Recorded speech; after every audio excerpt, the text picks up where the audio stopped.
আসসালামু আলাইকুম বন্ধুরা, আরেকটা নতুন একটা ভিডিও নিয়ে আসলাম তোমাদের সামনে। প্লিজ সবাই সম্পূর্ণটা দেখবে। এই এখানে লাউ আর মাছের দিয়ে আমি এই রেসিপিটা করে নিয়েছি। শীতকালে লাউ আর ধনেপাতা দিয়ে এই রান্নাটা করে নিয়েছি বন্ধুরা। লাউ তো অসাধারণ খাইতে হয়, কি বলবো, খুব ভালো একটা জিনিস লাউ।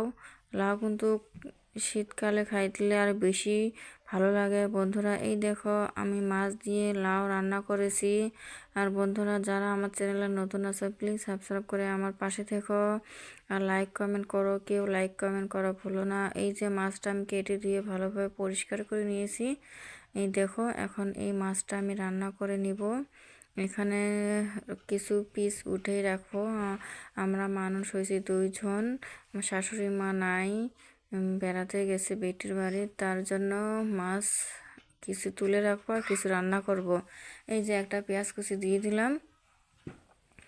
এখন এখানে একটা একটা করে সবগুলো আমি এখানে এই যে মশলার গুঁড়ো দিয়ে দিলাম, হলুদ গুঁড়ো, কাশ্মীরি লঙ্কার গুঁড়ো, লবণ, এলে মরিচ, পেঁয়াজ বাটা সবগুলো দিয়ে মশলাটা কষিয়ে নিচ্ছি। এখন আমি কোনো মাছগুলো ঢেলে দেবো বন্ধুরা। আর প্লিজ যারা আমার ভিডিও দেখে এখনো পর্যন্ত লাইক করো বন্ধুরা, প্লিজ লাইক করো আর ভিডিওটা সবাই ফুল ওয়াচ করো, কেউ টেনে টেনে দেখো না।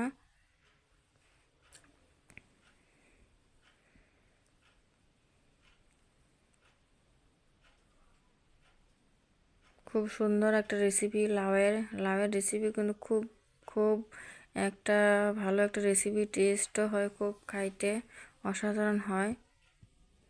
এই যে আমি মাছটা রান্না করে নিচ্ছি ভালোভাবে নেড়ে চেড়ে, মশলার সঙ্গে ভালোভাবে নেড়ে চেড়ে নিব, কিছু পরিমাণ কষিয়ে নিব।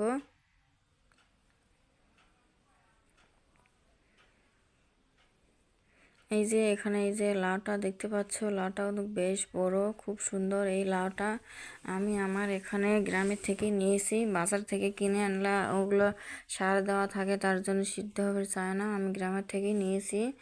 লাউটা খুব ভালো আছে, খুব সুন্দর, একদম গলে গেছে লাউ।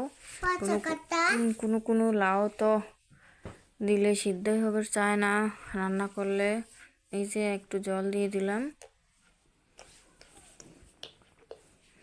একটু একটু করে কষিয়ে নিচ্ছি আমি মাছটা হালকাভাবে, নাহলে কাঁচা মাছ তো ভেঙে যাবে। আর মাথাটা দিয়েছি।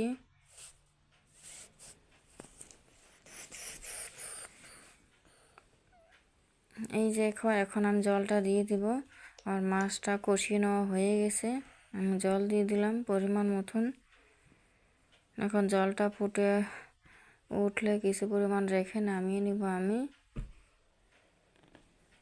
মাছ ভেজে তুলে নিয়ে লাউ রান্না করলে কোনো স্বাদ হয় না বন্ধুরা। কাঁচা মাছ এইভাবে রান্না করি লাউ দিয়ে বানালে অসাধারণ হয়। দেখো বন্ধুরা, তোমরা বাড়িতে ট্রাই করে দেখতে পারো। এই যে আমি মাছটা রান্না করে নিয়েছি, এই দেখো আমি তুলে নিয়েছি, নামিয়ে নিয়েছি। এখন আমি লাউ রান্না করব। এখন আমি খুব সুন্দর করে দেখো মাছটা আমি নামিয়ে নিয়েছি। রান্নাটাও খুব সুন্দর হয়েছে, দেখেই বোঝা যাচ্ছে। ভেজে রান্না করলেও বন্ধুরা কোনো কত স্বাদ হয় না, কিন্তু এইভাবে কাঁচা মাছ রান্না করলে লাউ দিয়ে খুব স্বাদ হয়। এই যে আমি লাউটা এই দেখো অফ ক্যামেরায় কেটে ধুয়ে পরিষ্কার করে নিয়েছি। আর রান্না বসিয়ে দিয়েছি আমি কড়াইয়ে, অফ ক্যামেরায় করে নিয়েছি বন্ধুরা। এই যে সব মশলা টশলা দিয়ে দিয়েছি, এখানে দিয়ে তোমাদেরকে ক্যামেরা বন্দি করলাম, দেখালাম। এই দেখো লাউটা আমার বেশ গলে গেছে অনেকটাই। লাউ রান্না হয়ে গেছে, প্রায় আধা হয়ে গেছে। দেখছো খুব সুন্দর হয়েছে, লাউটা গলে গেছে। এই এখানে আমি মাছটাও ঢেলে দিলাম, সবগুলো সব শুদ্ধে ঢেলে দিলাম, কিন্তু একদম যে পরিমাণ ঝোল টোল যা কিছু আসলে দিলে আরও খুব স্বাদ হয় জিনিসটার। এইভাবে দিয়ে এখন ভালোভাবে আস্তে আস্তে নেড়ে চেড়ে নিব, আর কিছু পরিমাণ রেখে নামিয়ে নিব আমি। লাউটা কিন্তু খুব ভালো আছে বন্ধুরা, একদম গলে গেছে। এই দেখো কত সুন্দর হয়েছে।